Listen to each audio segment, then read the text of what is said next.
every day, late at night, not okay. All I want, and I pray, all I need are some better days. Fuck me, I'm looking in the mirror, so foggy, but I've never seen clearer. I don't really think anyone can save me, and honestly I'm not really sure I want saving. I like to be my own worst enemy. There's no risk if you don't try at anything, so I'ma just keep buying everything. See you in the next life, have to be a better me. I don't think that my head's on straight, gotta flip it and grip it and go and get an x-ray.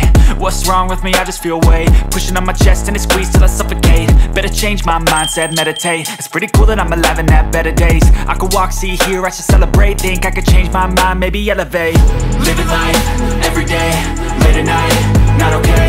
All I want, and I pray, all I need are some better days. Yeah, all I need are some better days. Cause all I want, and I pray, I believe in the better days. I'm kinda stuck between a rock and a hard place. Do I work hard or live at my pace? You're only young once, yeah that's all great, but I also want a future where I'm okay. Living life is doing lots of cocaine. Wait no, it's living with no shame. Wait no, it's sleeping in on Sundays. I guess it's different for each of us and that's okay.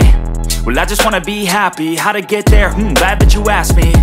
I think it's different for everyone. Some of us need work, others need fun. Some of us need purpose to overcome. But try to do what you love when it's said and done, cause there's so many differences in each of us. Trust your gut.